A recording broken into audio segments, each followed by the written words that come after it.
reminded me of that story. It's not a masturbation story. It's just a story about playing music.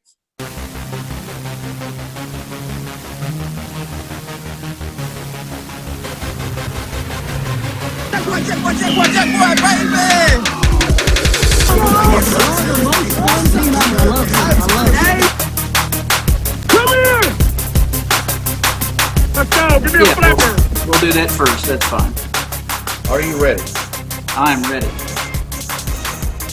All right. Welcome to, I think we're around 60. Sure. 60 plus or minus one episode of Amateur Hour. I'm Cody. I'm here at my house, and I'm not at the prison that I usually do because I turned my chair 90 degrees this way, so you can see like the back. That's the neighbor's shed. And You're in the prison yard now. yeah, I get an hour of yard time every day. It's pretty nice. I mean, I almost prefer to be in the hole though. Oh yeah. Yeah, that's what she said.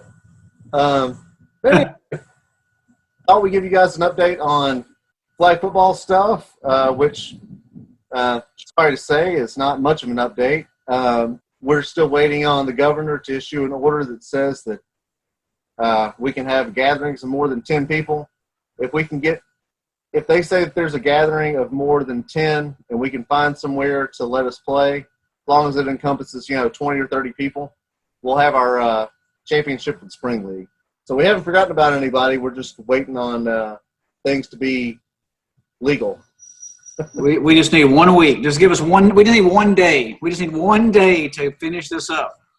Yeah. The longest has been the longest league ever. Yes, it has. And in 40 or 50 years. Played the least amount of games, yet it was still the longest league ever. Yes, and that'll be a fun trivia fact when they're doing trivia on this in 50 years or so, when flag football has overtaken the NFL, and this was the league that it started from. 2020, the year of trivia. There's only one answer to every trivia question for 2020. COVID. Because COVID. But so just let you guys know we will finish the league, and as far as stuff going forward from there, we're gonna do our best to put football in with everything else and get you guys something to do. And don't worry, I'll take all the MVP awards and everything, just so we don't have to worry about it. I'll just take all of it. So it makes it easier for everybody. Troy gets all of those, so I mean, no big deal. I'm sure nobody will really care. Yeah, it's expected. Yeah. But today we thought we would talk to you guys about a couple of things, one COVID related and one not COVID related.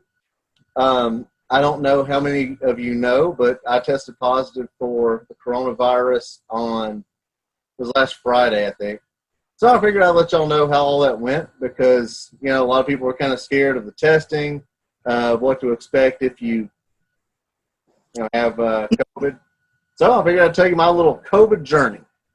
So there I was, minding my own business, I don't know, like Sunday before last, after I'd gone to Matt Wilson's house. Today is Friday the 6th or 7th or 8th. What is it? I don't know. So we can get a time frame. Many more days later. Not last Sunday, but the Sunday before last.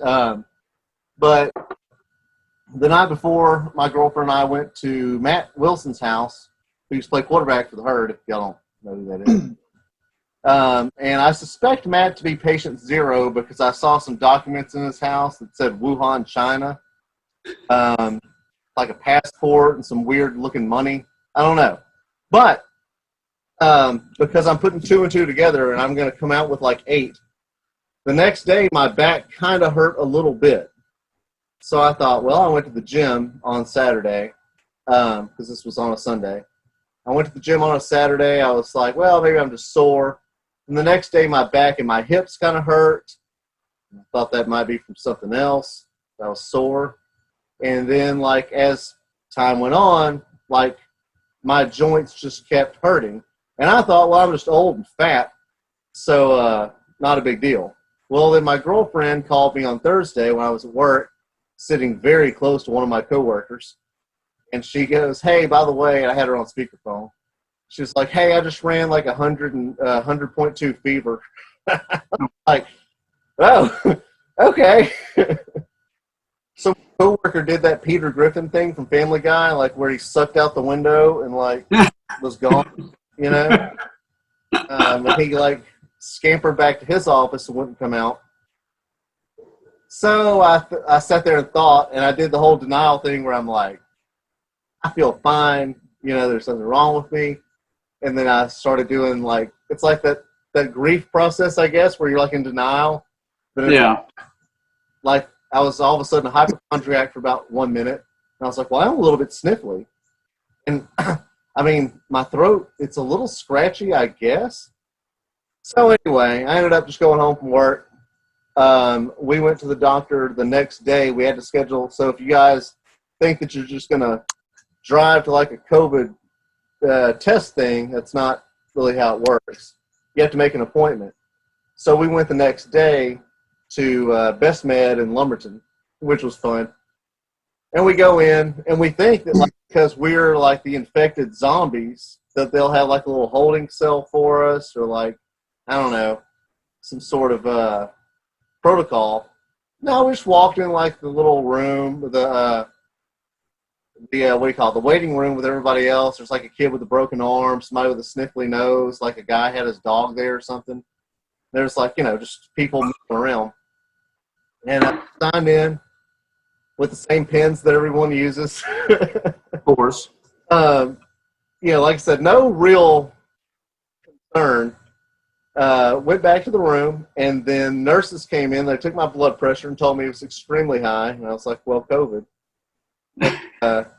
You know, then they took our temperature and stuff. And by this time, her fever had broken, so she didn't even have a fever.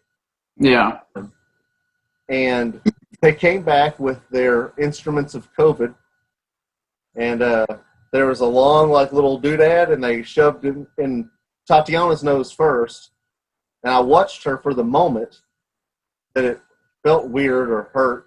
And there was a moment where, you know, like regular nose stuff, and then once you get into like brains, your face makes this face like, you know?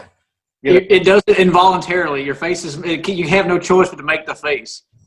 So then, then the next, then I was next, of course. So she sticks in my nose, and she goes, okay, here it goes. And she went, like, really hard. And she's like, 1, 2, 3, 4, and then yanked it out. Now, I won't say which one, but one of us, she yanked out a booger on the thing, which I guess is right. I don't know. But she, I mean, if it was you, you would say it was you. Yeah. She did note in official paperwork that there was, in fact, a booger on the test stick. So she took the pristine COVID stick that went in the normal person's nose that was just, you know, like a stick, and then the other one that had like a bloody booger and shit on it. And she took it to their little test thing. And, dude, I'm telling you, within like 3 minutes, some little doctor guy came back in our room, and he like threw these papers at us and went, you're both positive. God. At that point, we knew that we had the COVID. The advice we got from him was that CDC says you need to wait 10 days after onset of symptoms, which for me, I counted as Sunday because my back hurt. She counted as like Wednesday or Thursday when she started feeling a little bad and she had a fever. And then you can kind of go do whatever you want to do. Well, in that amount of time, we were just isolated at home. So I've been living on this porch now for at least 4 or 5 days. No, not really. But, you know, so there wasn't really any big follow-up. We didn't get any medication. Luckily, we both, we had some symptoms. I felt bad for 2 or 3 days. Very short of breath if I tried to do anything. She was pretty good after about a day or two. So I guess her fever kind of, I don't know, cooked it out of her or something. But I felt bad longer, but she had a fever for a day or two. But it wasn't so horrible. And that's pretty much been about it. Hardin County Health Department's called me several times asking like if I'm alive. And I tell them that I am in fact alive. They usually like that. And I try to make a little joke like, you know, well, you know, I'm doing pretty good except for the COVID. Then I laugh and they laugh and we all laugh. But that's, it hasn't been just the biggest deal ever, but it does suck. You don't feel good, and they do call and check on you. Whatever health department you guys live near will call and make sure that you are alive, because if you're dead, they want to write it down. They need those stats. They would like your statistics. They want your symptoms and stuff like that. They have called my girlfriend, but she's like a sovereign citizen or in some sort of militia group, and she won't talk to them. So that's. Well, it's because she's from Canada. Yes. Well, she and Obama were born in the same country at the same time. He's only like 30 years old. So it was just a farce the whole time. It was a twofer. They call that a twofer. A twofer. But it hasn't been horrible, and everybody has checked on me and called me and asked if I needed anything. And what I do is just go to the store and cough on stuff like I usually do. I don't know why anybody's concerned. I'm just joking. I didn't do that. I didn't do that at all. I stayed at home. In case somebody watched this and thought like, oh, go went everywhere. No, I stayed at home the whole time. I didn't go anywhere.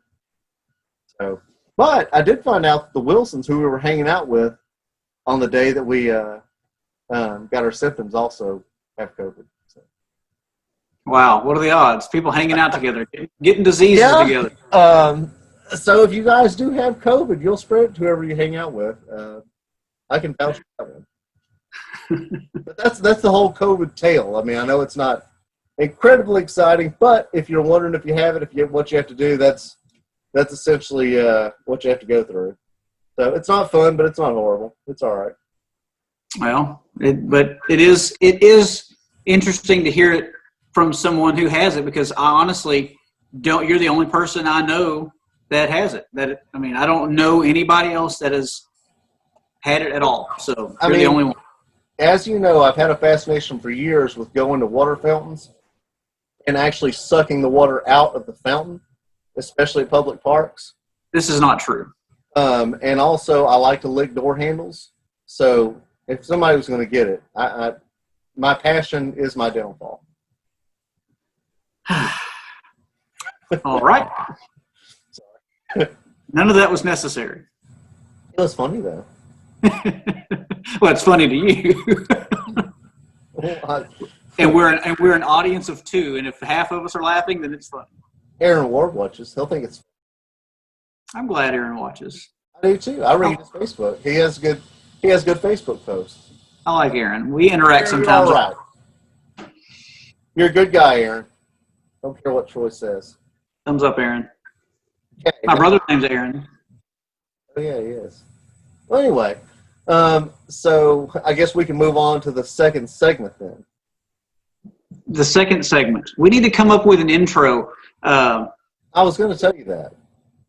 We should do what we want to do here is a segment where we want not just us, but we want to have people tell stories from sports or just from life. We're going to call it Tales from the Sideline, and we need to come up with an intro with some type of music. You like doing this stuff. Come up with some intro with music or some sounds. You like sounds. You're a person of sounds. So you want the name of it to be Tales from the Sidelines, right? Yeah, I think that's good. Okay, hang on, I'll do the intro. I'm going to do the intro orally so that you'll know that it happened, and then you can start talking, but I'll put like a real one in later. Put the real one in. That's what she said. Okay, are you ready for your intro for Tales from or of? I don't care. Whatever. It's already losing steam. So pick one and go. I got it. Tales from the Sideline. Okay. Tales from the Sidelines. That's it. That's the intro. All right. Cool. We've got an intro. Look at this. We're getting segments, and we've lost all of our sponsors, but. Apparently, Sport Ball has gone to Walmart. They've gone national, so we can't even get them as a sponsor anymore. So, anyway, Tales from the Sideline, Episode 1. The reason why I wanted to tell this story was because yesterday since baseball's been playing, there's a catcher for the Toronto Blue Jays. In February, he was caught masturbating in public. So they're playing the Atlanta Braves yesterday, and as he's coming up to the plate, the Atlanta Braves organ player starts playing "Beat It" on the organ. The fact that it's an organ player is also funny. Go ahead. It wasn't like a guy pushed a button. He's playing the organ, and he's playing "Beat It" for this guy who was caught beating it in public. It's great. It's a great story. So that reminded me of a story having to do with music, not a masturbation story. We'll save those for some other time. We'll call those tales from something. Anyway, so this has to do with playing music at a sporting event. So this is it's 2010. I'm coaching in Kirbyville. It's the last game of the season. We're playing the Center Rough Riders in Kirbyville. It's the last game of the year of the regular season. We're 9-0. They're 8-1, I think. This is for the district championship. So to lead up to this, the high school head coach, his gimmick was he would bring a sledgehammer onto the field with him. He'd carry it around during pregame, and then before the kids would run out through the banner, he would slam the sledgehammer in the ground, and they'd come running out. It was their big thing. It was all over the front page of their website. It was on all of their stuff. It was the school's big gimmick. He's the sledgehammer guy.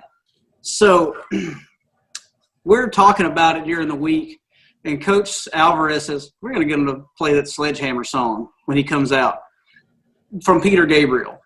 And we're like, That'd be great. That'd be great. So as the week goes by, I'm thinking, is he really going to do that? Probably not. We've got other things to deal with. We got to win this game. We're not going to do that. And I just forget about it. So we're out in pregame doing our warm-ups, getting ready. And the center head coach is out there with his sledgehammer over his shoulder, walking around with it. And all of a sudden I hear Sledgehammer by Peter Gabriel being played over the PA system. It just comes out of nowhere. And you start hearing this kind of chatter and laughter coming from the crowd and just all over the place. Like, we get it. The guy's got a sledgehammer right there, and here comes this song. It was fantastic. You could see he just lost all of his energy. And he pulled his head down, and you could see their sideline just kind of went. You could see they just left. They were like, oh, and our guys just got fired up and pumped up. The whole team was like, just because you could see the energy switch. So they come back out for their run out, and he doesn't have the sledgehammer. He just left it back in the locker room. And needless to say, we went on to win that game 63-14 to win the district championship. Oh, there you go. And it was fantastic. I could see one of the coaches came up to me after. I could see Coach Alvarez looking over, just smiling, just kind of holding a smile in. You could see him. And one of the other coaches comes up to me and goes, we're going to win this game by 100. And sure enough, I mean, we even blitzed them by, 50 whatever points. So that was that was such a momentum swing. You could just feel it. It's not like in game. It was just as the song plays, it all went from their side to our side. It was fantastic. Just seeing it happen was awesome. That is a very good story. But I have some follow-up questions. Yes. First of all, did the sledgehammer have a name? I have no idea. That I don't know. It seems like most of those things would have like a name. Probably. I don't remember his name. I don't remember I don't know if it probably. If that's your thing, it probably has a name. Are there any gimmicks when you were a coach or just in your footballing sports career that you thought were really great that actually worked, like a sledgehammer or like a piece I'll tell you one. This is one that I saw happen when I was a junior. It was Coach Matthews' first year as head coach in Vidor. And I forgot which game. It's a home game. We're going to play. I don't remember. I think we're playing Lincoln. Anyway, I see Coach Matthews. This is why, right after we get done eating and we're just in the locker room just kind of messing around. I see, Coach Matthews with a screwdriver, and he's messing with a helmet. He's like putting screws into a helmet. And it didn't have any stickers on it. So I just thought, oh, maybe they're just fixing a new helmet. I can put some stickers on it so somebody play. I'm not even thinking anything about it. So as we're sitting pregame, we go out and do our warm up. We come back in and coach gives this big rah-rah speech to get us all fired up like he always does. He's a good motivator. And all of a sudden I see him with that helmet in his hand and I'm like, that's the helmet he had earlier. What's he doing? Well, he slams it down at the end of his speech, and the face mask breaks off of it, and it shatters. And I said, he was loosening the screws on that thing so it would break apart when he threw it down. And I was just like, okay, fine. Everybody's fired up. We're going to run play. But just to see, it's like the magician. You see the magic trick. And I was just like, okay, I mean, it worked on everybody. But I just thought, you don't have to go through all the theatrics and histrionics to make your point, but Matthews was good at that, and I just happened to see behind the curtain at that one time. So it was that's one that I saw. I didn't really, but for your question, I don't know of anything that. But hang on, that was like a bonus. That was like a bonus outside from from outside the sidelines? From the back seat of the sideline. From the back seat of the sideline. That would be another thing. But yes, that's good. No, that was actually I like the Matthews one better than I like the sledgehammer. Well, the sledgehammer one was just how the timing of it, how it all folded and came together. That was good. The Matthews one is funny just because I saw, just seeing the trick, seeing the magic trick. This large man over a helmet, like, yeah. I thought he was tightening the screws on a helmet to get it ready for the game. I didn't know he was unscrewing the screw so he could break it when he threw it down. That's great, man. That's awesome. I love Matthews. He was a great coach. I did anything for him. So that was just funny, that story. That's really good. No, I thought that's. Sometimes right before a game, I would take a kid's helmet with his helmet on, and I would headbutt him. But when you hit a helmet with something, it sounds real loud inside of it. So I would barely tap it with my head, and it would sound like I'm hitting it. It would feel like I'm hitting it really hard or sound like it. And I'm not. I'm just kind of bumping it. And one time I hit the kid moved his head and had one of the screws on the helmet and hit me right in the head, and it was busted open and bleeding. So I stopped doing that. So that's probably a good decision. Yeah. So because I was like, well, I can't leave this up to chance. If they do that again, or I'll probably knock myself out. So I stopped doing that. So, but yeah, it never actually hurt except when I get cut by the little screw thing. So I stopped doing that. Huh. Well, all right. Those were great. Is there anything else that you'd like to tell me about gimmicks, props, or helmet headbutting? No, we'll come up with other stories. I don't have any other off the top of my head. We'll have to come up with something. Man, I thought that was really good. We did a COVID thing. We did the tales from outside the sidelines, and then tales from the sideline. Oh, we did tales from the sidelines, and we did tales from the back seat from the back of the sideline. From the behind the curtain of the sideline of tomorrow's yesterday. From the back seat of the curtain of the sideline of tomorrow of yesterday. Tonight, last week. Okay, well, I don't have anything else. Oh, good. It's all got. That was fun. Yeah, and we hope to have flag football again soon. So there you go. That's it. We're 1 day away, or we're 10 days away, or we're 50 days away. Yeah. Well, y'all have a great day. And Troy, go ahead. Good luck. Good job.